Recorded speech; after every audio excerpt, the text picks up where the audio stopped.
με αξίωσε ο Θεός, πήγαμε μαζί στη Ρωσία, σε εποχή που όλα τα έσκιαζε η φοβέρα, κομμουνισμός, αθεία.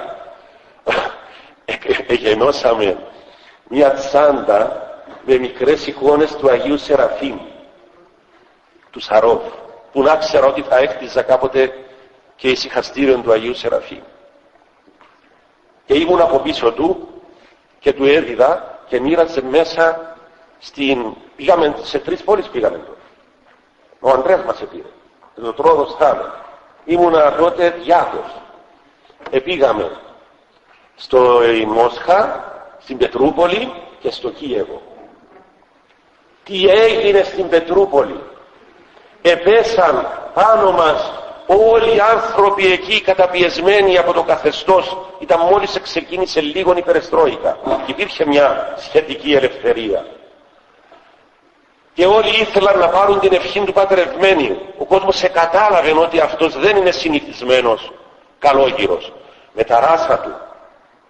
Και εμείς από πίσω να τους συνοδεύουμε. Σε μια στιγμή στην Κόκκινη Πλατεία είχαμε μαζί μας και νέα παιδιά. Εκεί υπήρχαν πορνεία γύρω από την Κόκκινη Πλατεία. Τώρα δεν υπάρχουν αυτά. Τώρα άμα πας εκεί είναι ακριβά καταστήματα αρωμάτων, Αντίτας, όλες οι μάρκες. Λοιπόν, τότε είχε πορνεία. Οι πόρνες είδαν τους νεαρούς που ήταν μαζί μας και τους εθραμούσαν να τους βάλουν μέσα. Ο Γερονομμένιος μου λέει, τι κάνουν αυτές? Του λέω, Γέροντα, δεν είναι καλής διάγωγης κοπέλες. Είναι πόρνες, του λέω.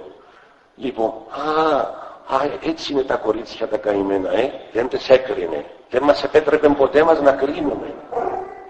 Λοιπόν, έτσι είναι τα καημένα τα κορίτσια. Και τι κάνει πατέρες?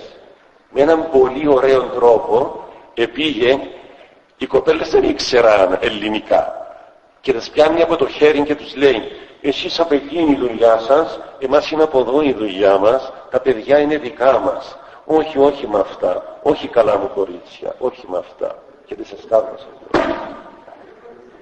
Και οι κοπέλες σαν να κατάλαβαν, εμαζεύτηκαν κάτι έλεγαν, μπορεί να είχαν συγγνώμη, και άφησαν τα παιδιά ελεύθερα να προχωρήσουν. Εκεί όταν φτάσαμε στο Κίεβο, έκασε το μια χαρά μέσα στο αεροδρόμιο. Μου λέει, νιώφιντε. Του λέω, ναι Γέροντα, τι είναι? Εδώ μου λέει, νιώφιντε, ήρθα. Από ό,τι ήρθες, του λέω. Ήρθα, μου λέει, πριν τόσα χρόνια, όχι πριν μερικά χρόνια που ήταν τότε. Ήταν να γίνει παγκόσμιος πόλεμος τότε. Και η Παναγία μας επιστράτευσε όλους και μας είπε, κάντε προσευχή να μην γίνει τώρα ο μεγάλος πόλεμος. Να δώσουμε χρόνο μετανοίας στους ανθρώπους. Και ήθελαν τότε και οι Ρώσοι, ήθελαν και όλοι αυτοί οι Δυτικοί να κάνουν παγκόσμιο πόλεμο. Σε αυτά τα μέρη θα τον έκαναμε τον πόλεμο. Εκεί που τώρα έχουμε άλλη αιτία παγκοσμίου πολέμου, στην Ουκρανία. Το Κίεβο είναι η πρωτεύουσα της Ουκρανίας. Και του λέω, και τι σας είπε η Παναγία Γερόντα? Είδα, μου λέει, ότι πήγαμε στο μέτωπο και κάναμε όλη προσευχή και είμαστε μαζί με τον Πάτερ Πορφύριο, τον Πάτερ Παΐσιο, τον Πάτερ Ιάκωβο και άλλους ανθρώπους του Θεού, και εγώ έκλαια πολύ και όλους, μου λέει, μας συντόνιζε ο Πάτερ Πορφύριος και μου είπε, Πάτερ Ευμένια, μην κλαις έτσι, δεν θα γίνει τώρα ο μεγάλος ο πόλεμος, ύστερα θα γίνει. Και ύστερα μου λέει, άρχισε να κλαίει πολύ ο Πάτερ Ιάκωβος και έλεγε, όχι άλλος πόλεμος, όχι άλλος πόλεμος, Παναγία μου. Και είδαμε τον Άγιον Ιωάννη τον Ρώσο που είπε, όχι, πρέπει να γίνει πόλεμος.